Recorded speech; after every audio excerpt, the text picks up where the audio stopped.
So here's my barley seed.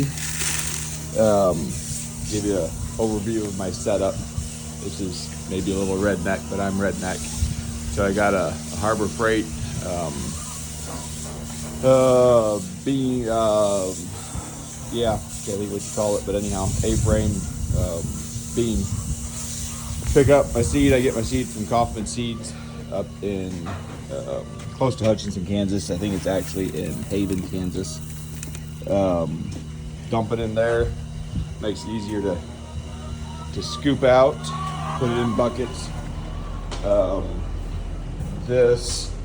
So this was my original setup to where, see if I can get this in here. I've got it in a semi-reefer trailer. It's the cheapest square footage I could find at the time. It's not super convenient, but it works. But I had these little sprinkler heads into PEX pipe valve system, so I can turn any one of them on or off. And my idea was I would flood the tray from the end and it would soak all the seed and grow the fodder. It didn't work too terribly bad. It worked decent actually, but there was a lot of seed on top that wasn't getting soaked because it was soaking from the bottom up and not from the top down. And so I had a lot of seed that was not growing. I just redid it and went to a misting head. So those heads are a misting head. They just send out a fine mist, 360 degrees. And so it soaks from the top down. I've got one row, one pipe does 2 sections, and those sections are, I think 16 inches wide, right around that. So it'd be like 32 inches. I'm not loving it. I think I'm still gonna redo it. I'm getting a few dry spots here and there. Something is not spraying quite evenly. And so like right there's, that's a pretty big dry spot right there. It's not spraying good. And I think what I'm gonna end up doing is putting a pipe down the middle of each row. That way it'll hit that row itself. But yeah, it's pretty simple. Just spread some dry seed out on there. I 3D printed. I need to adjust my design just a little bit, but 3D printed a scraper leveler that it sits on top of those rails, and then when I push it down, it just levels the seed right off. The seed's gonna have expanded from getting wet, so I can't just shove it down there to make a mess. But leveling it off is super easy with dry seed. I do it dry. I have 7 racks on here. I think I'm gonna need to go to 8 racks. Redo my design a little bit. This is day 7 for this stuff. It's not bad, but I think if I would go to day 8, it would grow just a little better. I used to soak my seed for a day before I'd spread it out, and doing that, actually technically I guess I soaked it for 2 days. Soaked it for a day in water and then let it sit out of water, still soaking wet, for another day. And then I would run it on the racks for 6 days, and that grew a little bit taller than this is. So I think if I would go to 8 days with dry seed, it would be better. So that's day 7, 6, 5, 4, 3, 2 is getting tiny little spots, and this was spread out yesterday. So yeah, it works. Still need to tweak it a little bit, but it grows. I just built these frames myself, welded stuff up, and I've got a gutter system, just angle iron, runs all the water down to one end. My idea is I'm actually going to take pipe elbows from like 1.5 inch elbows and they'll elbow over into a pipe. Each one will elbow over into a pipe, go down and go into a drain system that goes out of the trailer instead of just going on the floor. Works on the floor, just makes more of a mess, especially with these grooves and all that. So still got work to do on it. There's another dry spot, but it's doing a whole lot better. Ooh, Need to get some air movement in here. That's some mold in there. That's not good. There's no air movement in the trailer, and air movement makes a big difference on having mold. Yep, definitely need to get air movement in here. Summertime is harder to grow fodder. This day's more humid. I've got a mini split in here where I cool the trailer. If I wouldn't be cooling it, it would be way too hot in here and wouldn't grow good at all. But yeah, that is not good right there. So we'll have to work on that problem. I think I've had it before where it did that a little bit, and then as soon as I put a fan in here, it took care of the problem. So I think it's a pretty easy fix right there. My humidity, I try to run it right around the 70-degree mark and keep my humidity down. I'd like it down to 50%, but it's a little hard to keep it that way in the summertime. So mold's the biggest fight that you have with growing fodder. You got to keep humidity down. If humidity gets too high and air movement does not happen, you will get mold. So far I haven't had major issues, but it's there. It's a problem. Well, set up the fan. We'll see what that does for my air movement in here. The other thing I forgot to mention is this is the timer I use. So I have it going, let's see here. It goes for 2 minutes every 4 hours. So that's my current rate. I'm not sure, it probably might even be too much. So it's got 2 different zones, comes out, goes over, 2 separate pipes. One goes into down here at the bottom and feeds the bottom 3 shelves. And then one goes in up at the top and feeds the top 4 shelves. Also, when I originally built it, I didn't build supports for my sprinkler system because I didn't think I was going to do it that way. And so anyhow, I'm a garage door guy. I own a garage door business, and garage door guys use punch angle everywhere. So we use punched angle. It works.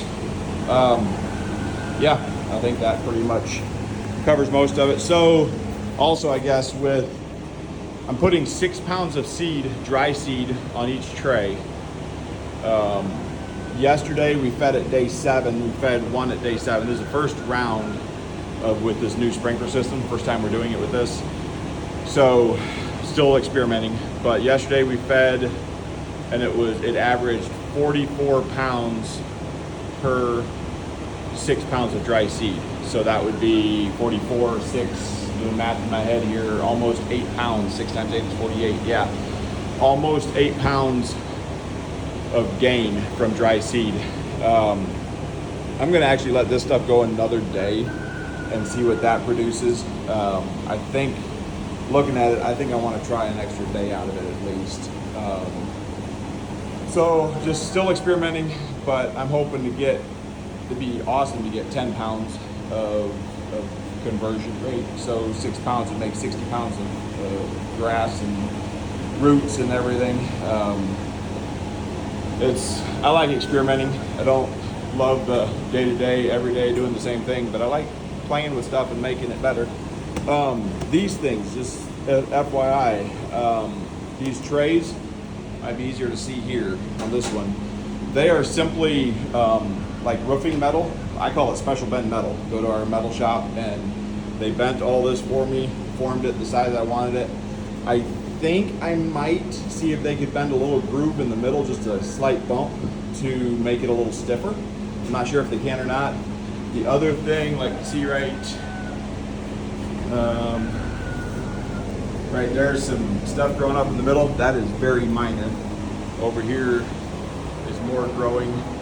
If I'm not careful when I'm spreading my seed out, the seed can get up and drop into here, and then it grows in there, and it makes a mess, because next time I go to scrape the seed off, this one here won't really show it, but the next time I go to scrape it, it catches that and makes it bump right there, or pushes it along, or pulls out and gets into the seed and just causes a mess.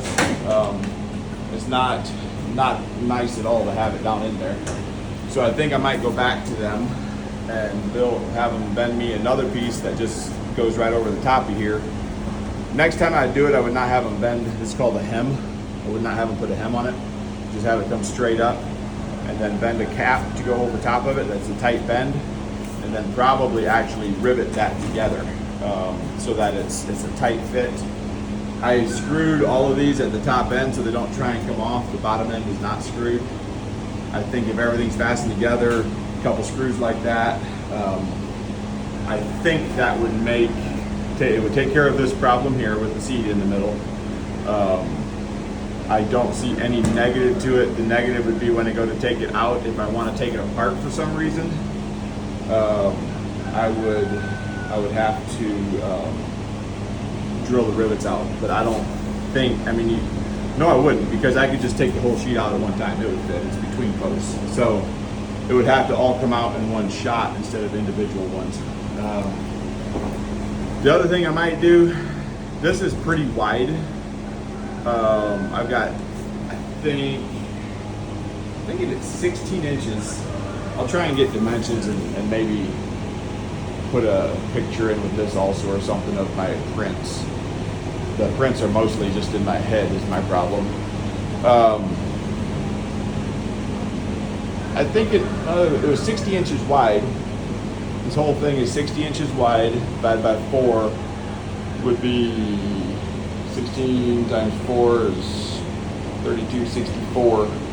Is 15 inches wide? I'll bet they're about 15 inches wide because I think it was either 60 wide or 64 wide. I forget now. It might be 64 wide, and I think I went 15 and 7/8 on these, so it would just fit in there. I may go like 5 rows per instead of 4. Those things are pretty big, and depends on your situation, how far you're moving them, what you're doing with them. Closer to 12 inches wide might be a little bit nicer. I don't know. The other thing I would do, there's not a ton of room in between here and there, especially with another day of growth. I think I'm gonna, if I build another rack, I would add like maybe 2 inches of height in between each rack. It's barely tall enough for this type, for a sprinkler that's over top. I wasn't originally planning on sprinklers overhead. I'm not sure. I'm gonna experiment with that. When you keep adding room, everything gets taller, obviously, and it would be easier if it's all the same. If it's shorter, not as tall, it's easier to get on and off. So like even right now, that's right down next to the floor, pretty close, especially at the other end because it slopes that direction. So it's pretty close to the floor, and then that up there, I'm 6 feet and I can do it, but I usually use a step stool to do it. And my kids, for them doing it, I don't know how tall they are, but they ain't near as tall as I am. So it would just be easier if you keep it more compact. And I would like to, I guess the other thing is, if I would have 7 or 8 racks and do 1 rack per day, like a whole rack, my plans were to do however many racks that I want of rows of fodder per day. So like say I want 8, if I need double a row here, so I need 8 rows total, then I do 2 racks. If I need 12, then I do 3 racks. And each row is a day, was my plan. The other thing I could do, I guess, is if I do 8 racks, that's a lot of fodder. If I can get that up to 60 pounds per row, that's 60 times 28, whatever that math comes out to. It's a little more than I'm going to do in my head. But that, just did the math on it. If I can get 60 pounds, we'd be at like 1,680 pounds for a full rack.